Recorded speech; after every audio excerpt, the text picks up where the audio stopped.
ជីផុចយំស្រែកសំរាកញ៉ើយក្រៀមក្រោះយំស្ដាយហើយស្រណោះព្រោះមនុស្សរឹងស្យា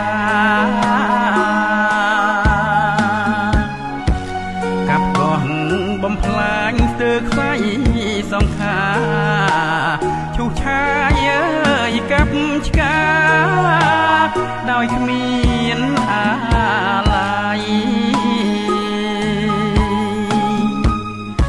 ព្រែកជីផុចស្រែកយំទូញសំអើយអង្គវប្រាប់ដល់កាំងសេចក្ដីសូមជួយផងថ្លៃកុំទុកឲ្យខ្ញុំរស់នៅឥតន័យទ្រូងសែនអើយរីងរៃស្ទើរខ្សែអរា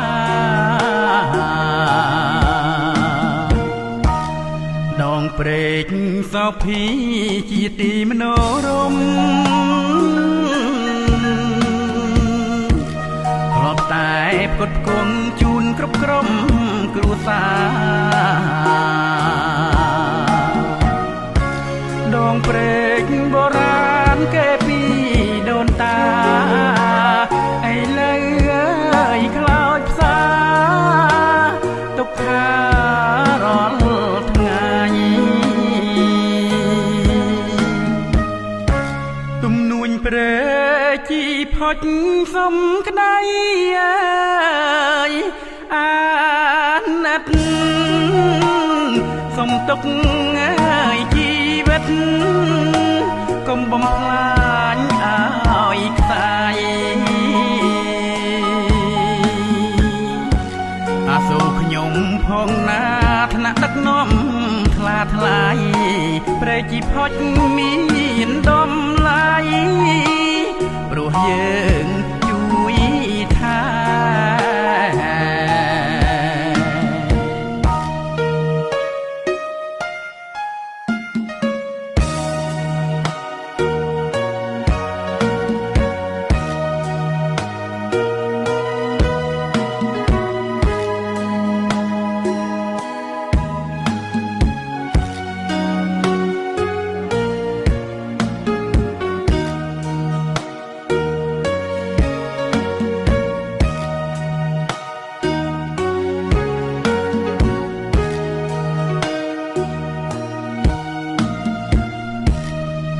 ព្រែកសោភី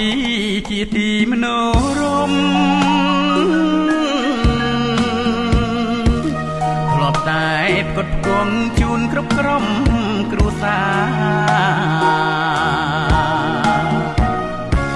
ដងព្រែកបុរាណគេពី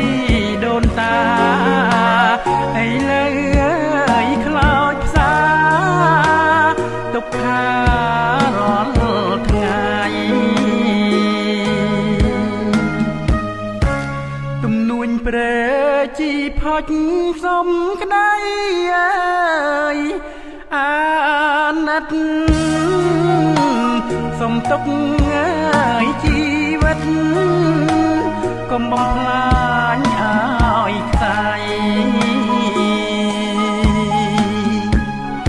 អាសូរខ្ញុំផងណាថ្នាក់ដឹកនាំថ្លាថ្លៃព្រែកជីផុចមានតម្លៃព្រោះយើង